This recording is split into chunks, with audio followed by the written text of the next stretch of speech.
what is the meaning of a function being analytic. Okay, so we have seen the definition. We have also seen the criteria to check whether a given function is analytic or not. So let us quickly recall the criteria. So here we can work in two forms depending on how the given function is or the nature of the function.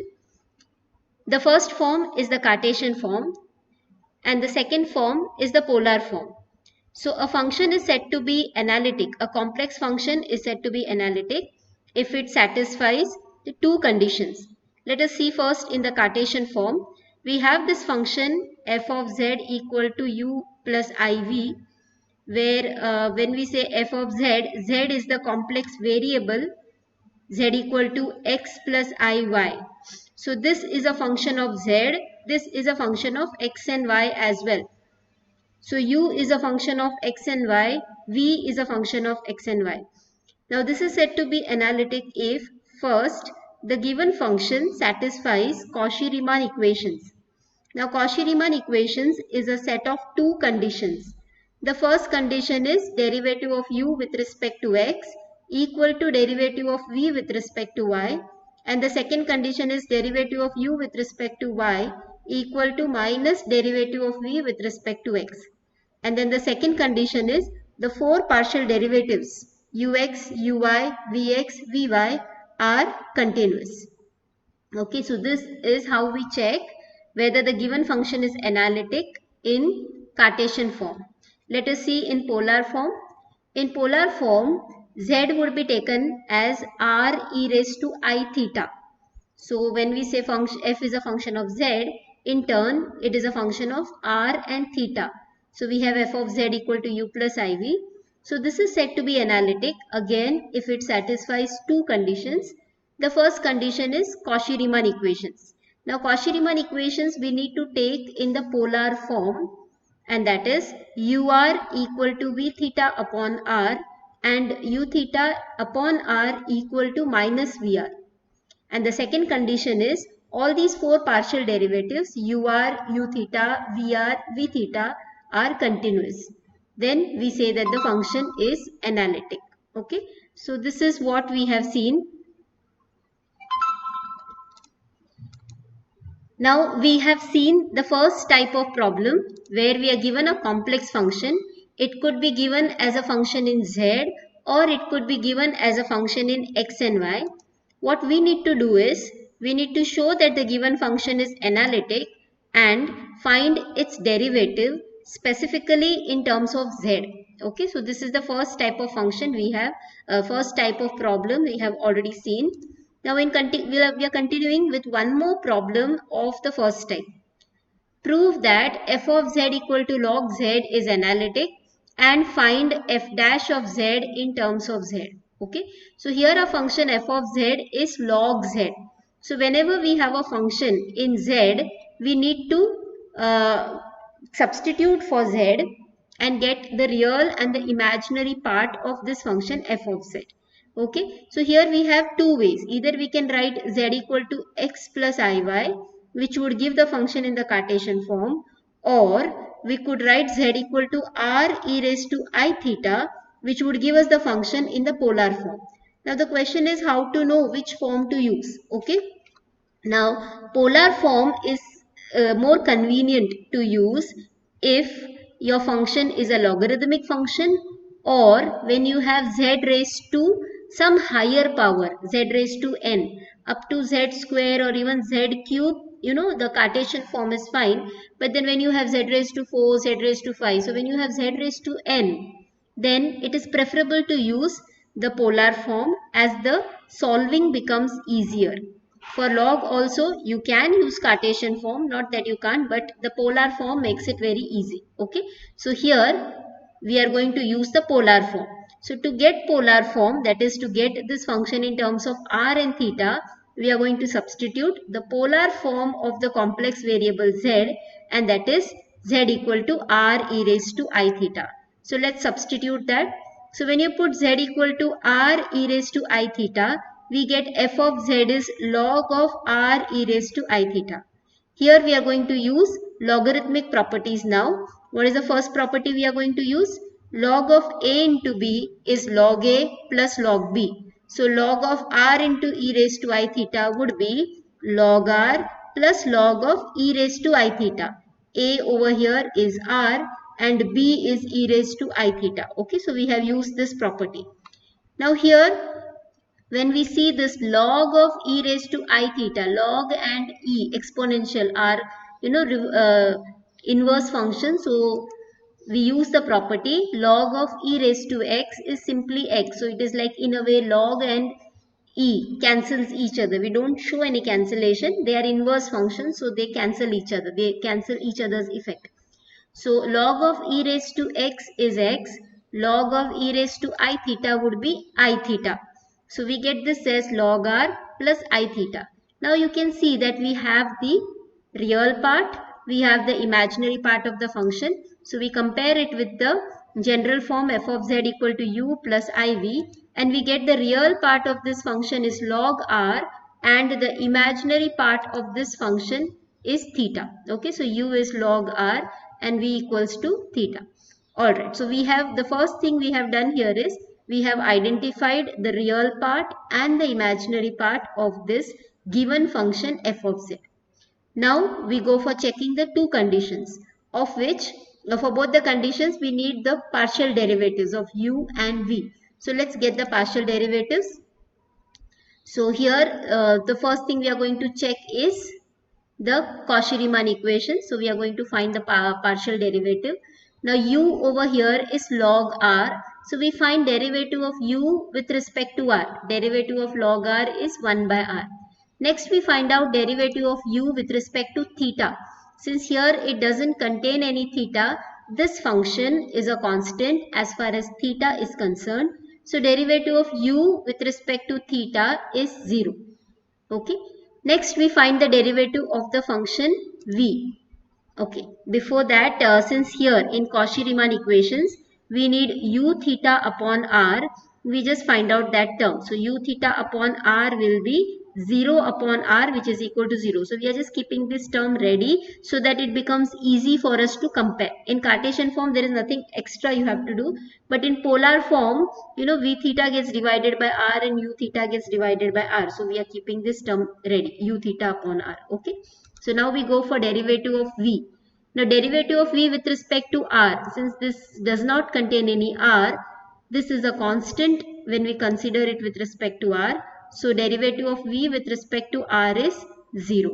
Next, derivative of v with respect to theta is 1. Okay. Again we need v theta upon r. So let's find out v theta upon r, which will be 1 upon r.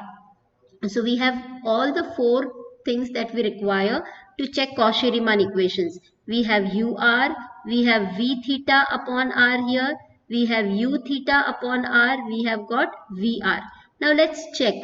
ur should be equal to v theta upon r. Now ur is 1 by r, v theta upon r is also 1 by r, so they are equal. So we find ur is equal to v theta upon r. Next, u theta upon r should be equal to minus vr.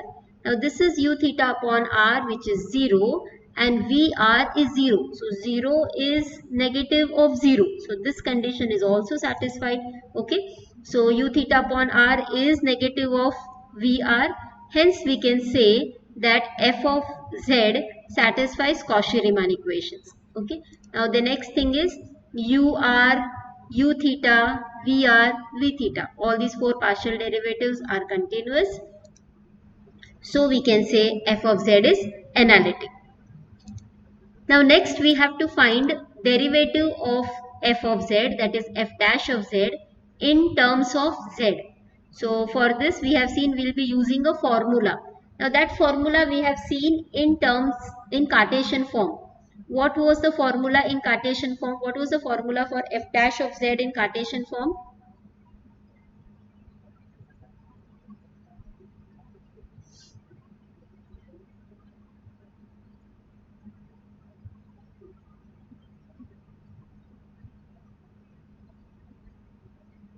What is the formula for f dash of z? Yes, Pradnya, Amit. Ux plus Ivx. Okay. So that is the formula in Cartesian form. What do you think could be the formula? Just guess. We are in polar form now. Okay. We don't have Ux, Vx. We have UR, VR, U theta and V theta. Sorry. So can you guess what would be the formula for f dash of z in the polar form?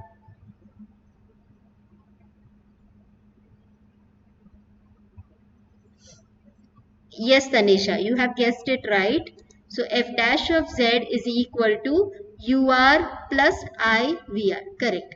Now we substitute ur, which is 1 by r, and vr, which is 0. So from this we get f dash of z is equal to 1 by r. Now this derivative is in terms of r and theta.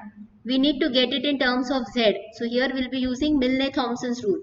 In the Cartesian form, we have seen Milne-Thomson rule says if you have an analytic function which is in x and y, you want to get it in terms of z, put x equal to z and y equal to 0. What do you think would be Milne-Thomson's rule in the polar form? You have a function in r and theta. So to get that function in terms of z, what would be the substitution you would be doing?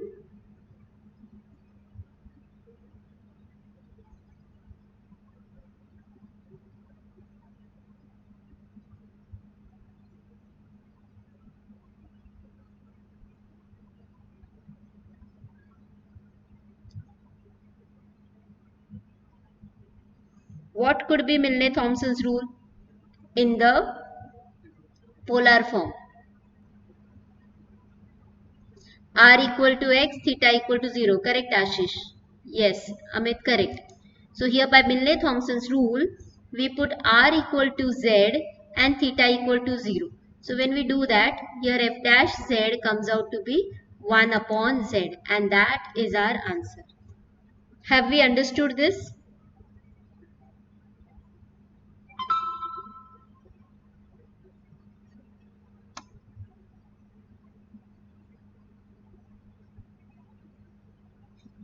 Any doubt here?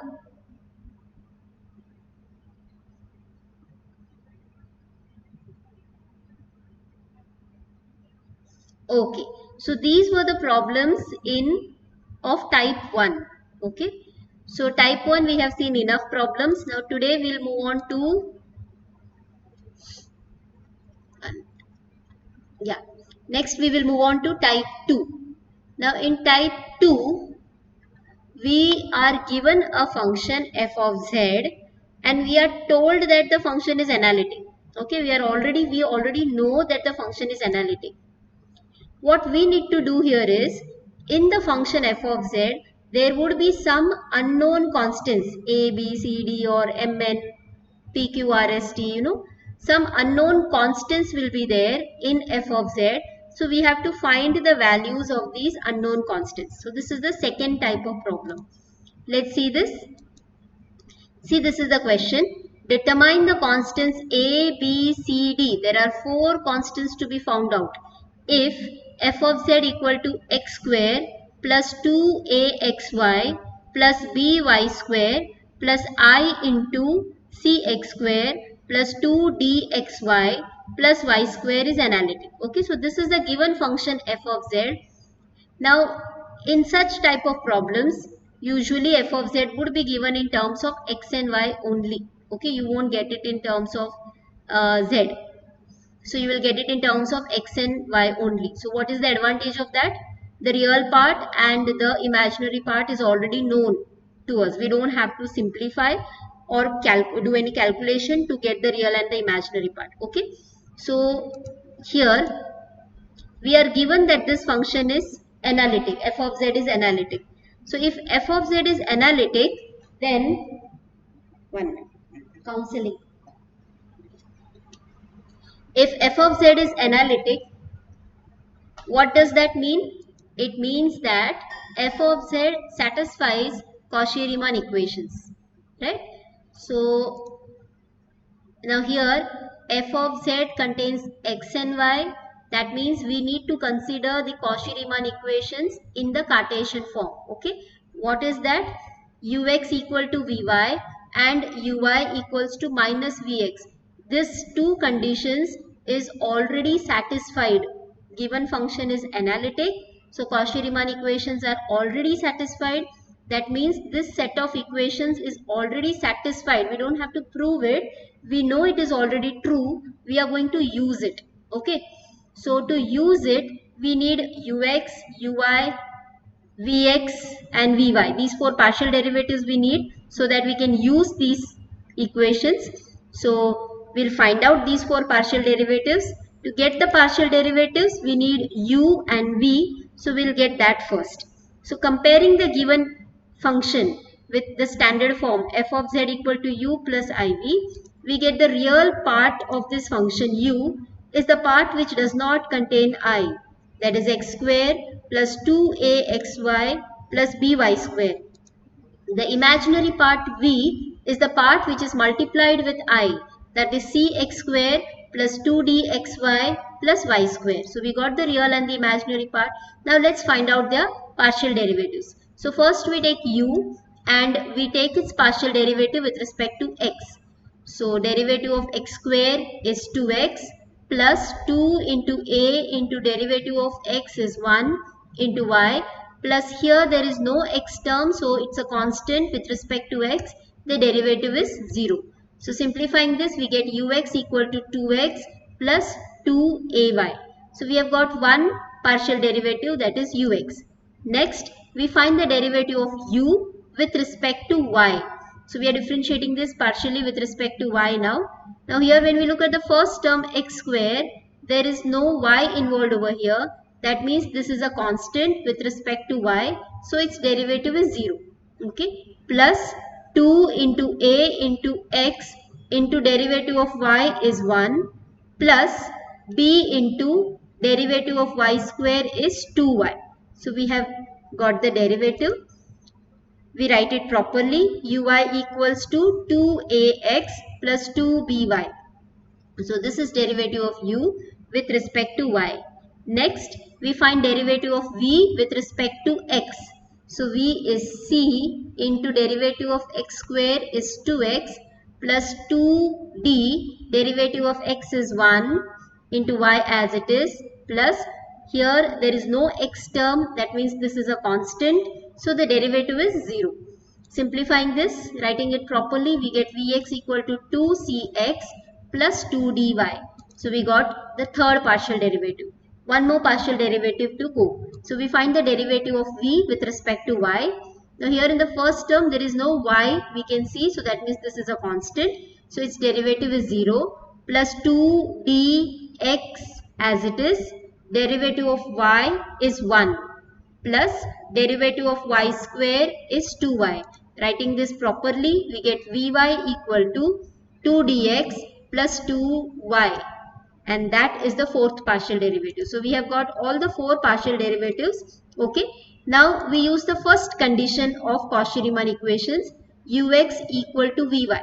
This is true. We know it is true. So we substitute ux. Ux is 2x plus 2ay equal to vy is 2dx plus 2y. So this statement is true. Okay. Now if you see in this statement, what are the terms present here? Left hand side mein you have got x ka term, y ka term. Right hand side mein you have got again x ka term, y ka term.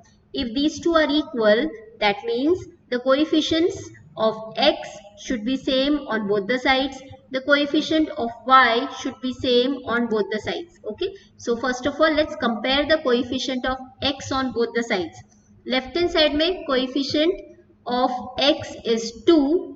Right hand side mein coefficient of x is 2d. So we get 2 equals to 2d. From this we get d equals to 1.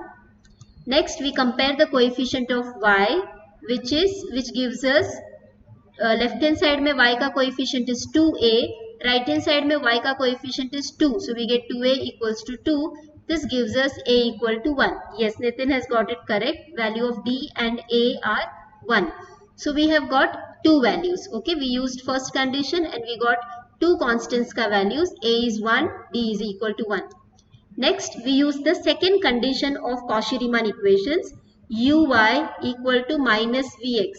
We substitute uy is 2ax plus 2by equal to minus of vx, that is 2cx plus 2dy. Let's open this bracket. So we get 2ax plus 2by equal to minus 2cx minus 2dy. Again, if we see left hand side and right hand side, we have got x term, we have got y term. And since it is equal, that means coefficient of x on the left hand side should be same as coefficient of x on the right hand side. So comparing the coefficient of x, we get 2a equal to minus 2cx. This gives us, we substitute the value of a as 1 here. So this gives us 2 equals to minus 2c. So from this we get c equal to minus 1. You can see here 2 gets cancelled. So we get 1 equal to minus c, that is c equal to minus 1. Okay. So next we compare the coefficients of y. Let's come back here.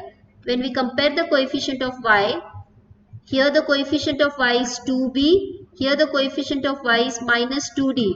So we'll get 2b equals to minus 2d. Just 1 minute. Hold on please. Hello. हाँ ma'am, आप office में बैठिए, मेरा lecture चल रहा है अभी. मैं 10:45 को आपको कांटेक्ट करती हूँ. हाँ, ऑफिस में बैठिए आप. हाँ.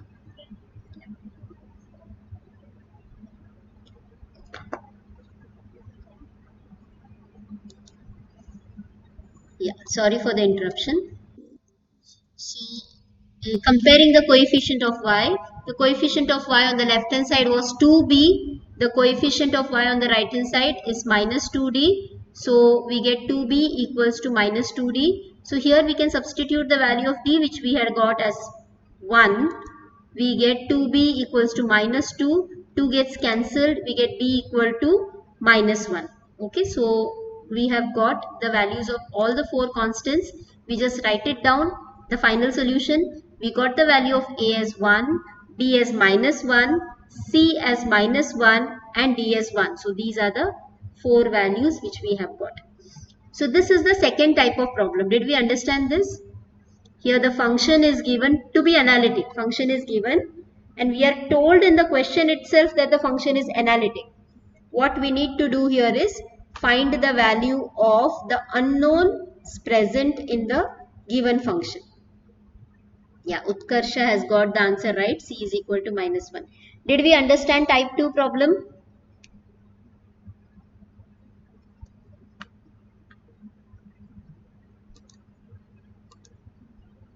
Okay, let's see one more problem of type 2. Now here I have taken a problem in the polar form. So the question says find P if f of z equal to r square cos 2 theta plus I r square sin p theta is analytic. Now over here, since r and theta are involved, you know that the function is given in the polar form. Also you can see that there is only one unknown to be found out over here, and that is p. Okay, so we are given that f of z is analytic. So that means f of z satisfies Cauchy-Riemann equations. Now here, since f of z is in terms of r and theta, we are going to use the polar form of Cauchy-Riemann equations. That means ur is equal to v theta upon r and u theta upon r equals to minus vr. So we know that this is satisfied. Okay, so to be able to use these conditions, we need the partial derivatives. Okay, and for getting the partial derivatives, we need the real part and the imaginary part of the function, that is u and v. So first of all, we'll get u and v. So we compare the given function with f of z equal to u plus iv. We get the real part here is the part, 1 minute please. Hello.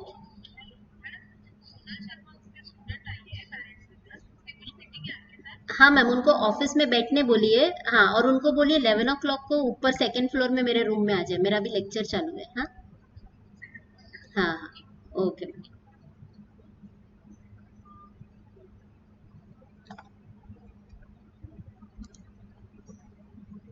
Again, sorry for the interruption. So as I said, here we get the real part of the function is the part which does not contain I. So it is r square cos 2 theta. So we get u equal to r square cos 2 theta. Imaginary part is the part which is multiplied with I, and that is r square sine p theta. Okay. Now usually after this we would have found out, all the four partial derivatives. But then here if you notice there is only one unknown to be found out. To find one unknown, one condition is enough. Correct. No, so it is enough for us to use only one condition of Cauchy-Riemann equations. And to use one condition of Cauchy-Riemann equations, we need not find all the four partial derivatives. We'll just find out the two partial derivatives which are involved in that one condition. You can choose this one or you can choose this one. I'm just choosing the first one over here. Okay. So first we find out UR, that is derivative of U with respect to R. Now here R square, derivative of R square is 2R. Cos 2 theta will remain as it is. So we get UR is equal to 2R cos 2 theta. Next, we will not, no, we have found out U theta here. Now this is optional. We need not find out in this particular problem because it is not going to be used. Okay, you can just find out UR and V theta. That itself is enough. Okay. Here suppose we are finding the partial derivative U theta. It is R square. Derivative of cos 2 theta is minus sin 2 theta into derivative of 2 theta is 2. This on writing properly, we get u theta equal to minus 2r square sine 2 theta.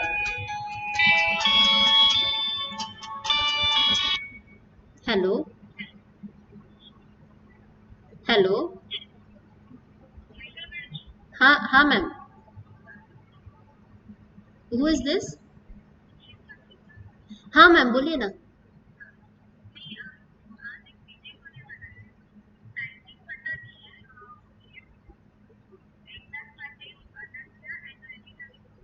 रेनिटा D'Souza. Okay ma'am. Okay ma'am. English what ma'am? Workload. हाँ हाँ. Okay ma'am, दोनों के पास है. हाँ हाँ. Okay ma'am. ठीक है ma'am. Okay ma'am. Yeah.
Hello.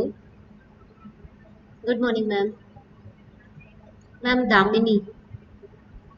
Damini बुआ. Only one ma'am.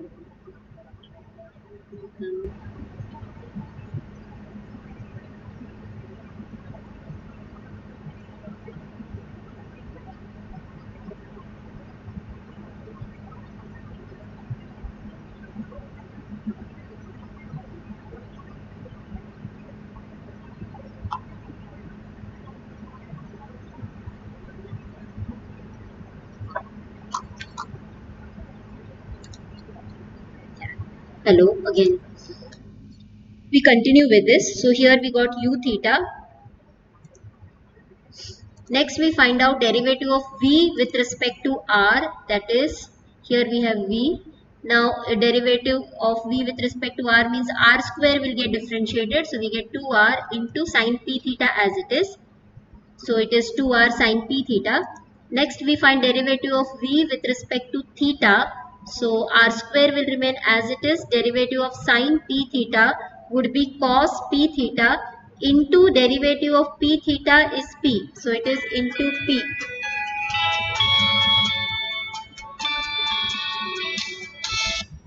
Hello.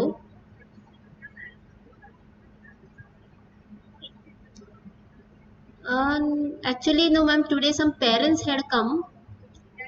But right now I'm taking a lecture. Right now they are not here.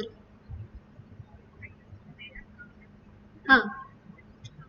11 of no ma'am, sorry, I didn't get that. Get the question like. Ma'am, today no, some parents had come regarding a disciplinary issue. So 11 o'clock the parents have come. So probably 11 o'clock those social. Ha ma'am, I'm in a lecture, no? That is why I told them to wait. Time na ma'am, 11 o'clock, 11 o'clock. 10:40 till 10:45 I have a lecture. Where do I have to come?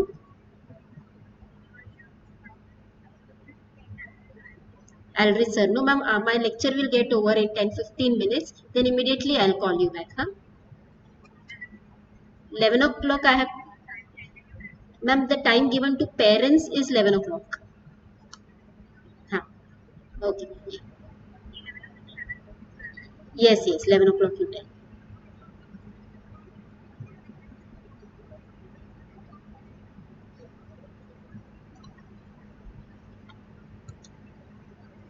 Hello, yeah, sorry for the interruption again.